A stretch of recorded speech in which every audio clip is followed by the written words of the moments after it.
And emails have come out today in which Andrew writes to his friend, David Rowland, who's the owner of this thing, the Bank Haviland, and says, in connection with the business deal, let's find the exact quote. He says, send £50,000 each to the girls. It really doesn't look very good for them at this stage, does it, Paula? Overnight, one of the world's oldest human rights organizations did something unthinkable. They didn't just end their partnership with Beatrice and Eugenie, they erased them. Every photo, every quote, and every trace of their 7-year patronage vanished from the digital world in an instant. This wasn't a routine update. It was a desperate attempt to outrun a stink of scandal currently rotting the very foundation of the York household. As the Client X files emerge and secret 6-figure payouts come to light, the world is finally asking the same question. Were these sisters innocent bystanders, or were they silent partners in a high-stakes game of pay-to-play? So yes, we have said, people like you, me, and Drew Loney have said for a while now, these girls have dodgy dealings, accepting jewelry, accepting cash, and now, boom, black and white. Beatrice and Eugenie have spent their lives as the innocent victims of their father's choices, but that carefully crafted image just went up in smoke. While the public was focused on the headlines surrounding his recent arrest, a series of leaked emails from the Mail on Sunday has exposed a financial web that actually puts the sisters at the center of the frame. We aren't just talking about a father's bad decisions anymore. We're talking about a cold, hard £100,000 gift that has left investigators and MPs demanding answers.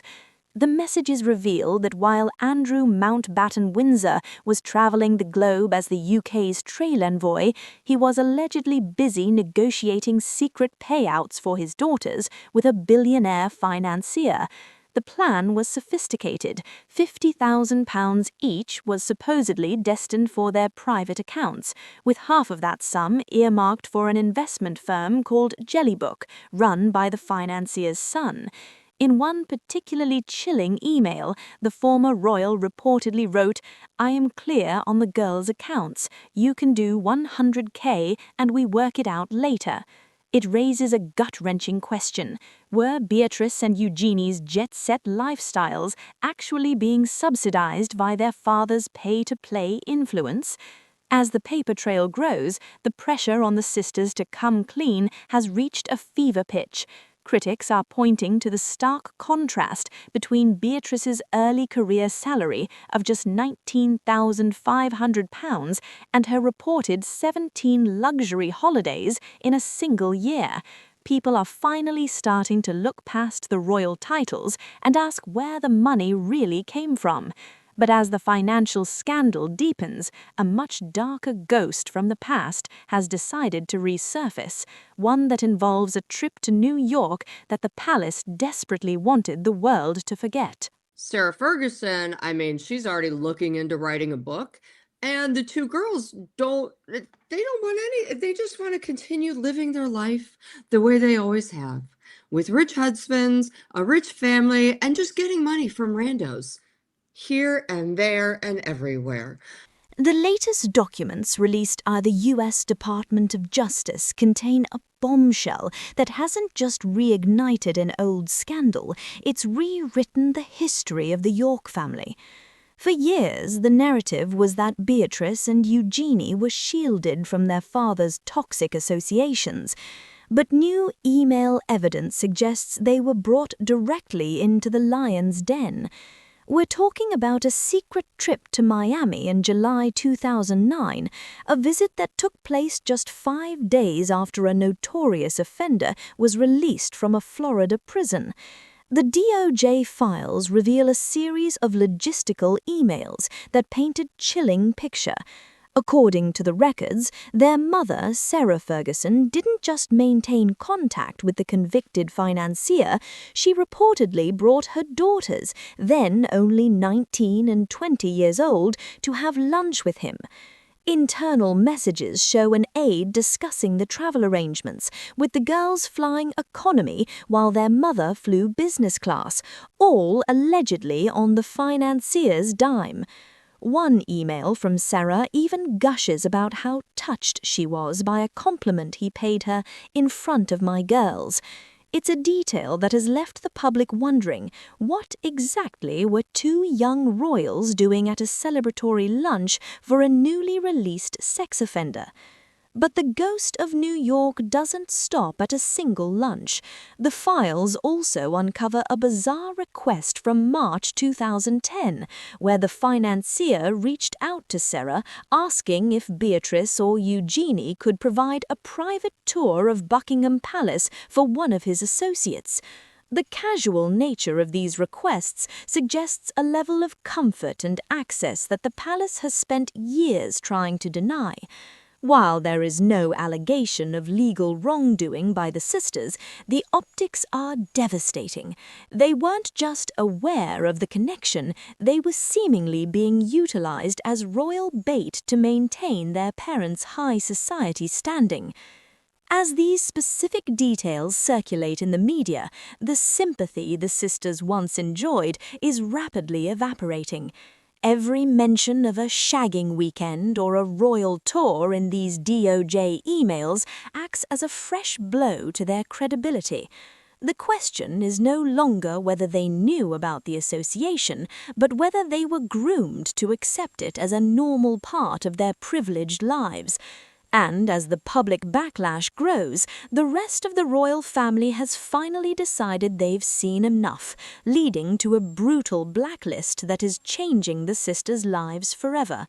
Over the last 2 weeks, we've seen that position. Now, I'm told that at the time, William was not at all happy with this and, again, felt that his father was making a terrible unforced error and that at least a period of time should be allowed to elapse before any decisions were taken about the girls. And then about 2 weeks ago, a report in the Mail, Charlotte Griffiths, saying that they were not invited to Ascot, and that then has been built on. They're now not invited to anything alongside the royals, very much at William's insistence. The Prince of Wales has reportedly issued a chilling command. For the rest of the year, no senior royal is to be photographed alongside Beatrice or Eugenie. This isn't just a social snub, it's a total institutional blackout. While the sisters once moved freely through the palace corridors, they are now learning that in the world of the monarchy, visibility is the only currency that matters, and theirs has just been frozen. The breaking point reportedly came during a high-stakes meeting in November, when William made a direct and unusual request. Concerned that the sisters might be involuntarily involved in their parents' questionable financial dealings, he suggested they submit their personal investments to a formal ethics check. It was an olive branch designed to protect them from the coming storm, but the sisters reportedly refused. That defiance has changed everything. Now the palace has shifted from protection to risk control, with insiders claiming William is particularly annoyed by their independent projects in the Middle East, which he fears could muddy the waters of official UK diplomacy. As a result, the Annus Anonymous has officially begun. The most visible sign of this exile is their reported ban from Royal Ascot 2026. For the first time in years, the sisters will not be invited into the royal box, and they have been barred from the iconic carriage procession. To make matters worse, even their closest allies are reportedly being forced to choose sides. Experts suggest that Zara and Mike Tyndall, once the sisters' closest confidants, are now leaning toward William's camp to signal their ultimate loyalty to the crown. Beatrice has reportedly taken the news the hardest, feeling completely blindsided by a cousin she once considered a brother. But the isolation doesn't stop at the racecourse. As the blacklist tightens, the sisters are finding themselves increasingly frozen out of family traditions, including the annual Easter service at Windsor. With their social circle shrinking and their royal status under fire, the once unthinkable is now being discussed behind closed doors. They are facing a life in limbo, and with the UK doors slamming shut, a secret truce with another pair of royal exiles might be their only path to survival. The House of York's public platform hasn't just crumbled, it's been systematically dismantled.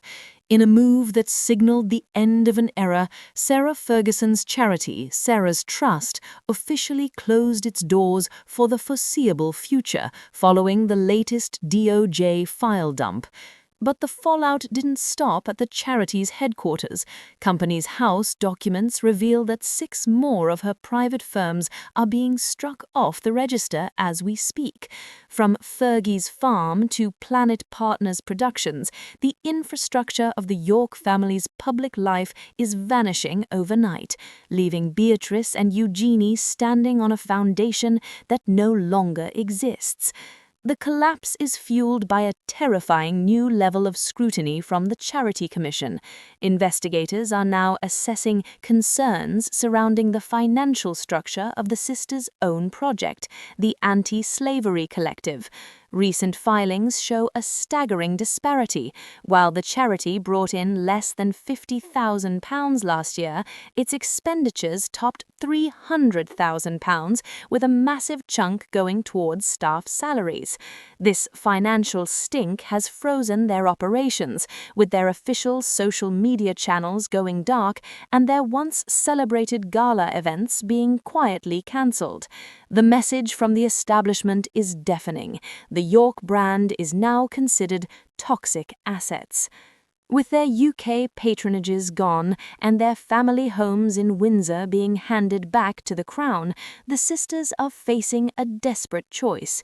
Insiders claim that Beatrice and Eugenie have been blindsided by the speed of their exile, leading to a surge of rumors about a permanent move to California.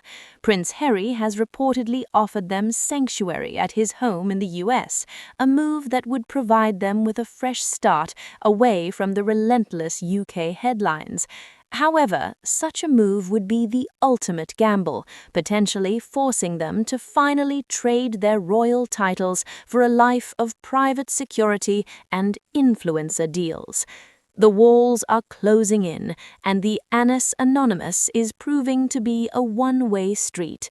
As they watch their mother face string after string of rejections, including a snubbed £1.5 million book deal, the sisters are realizing that the old rules of royal protection no longer apply to them.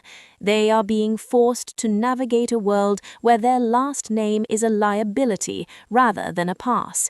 And as they look toward the horizon, the final question isn't where they will live, but who they will have to become to survive the total collapse of their former lives.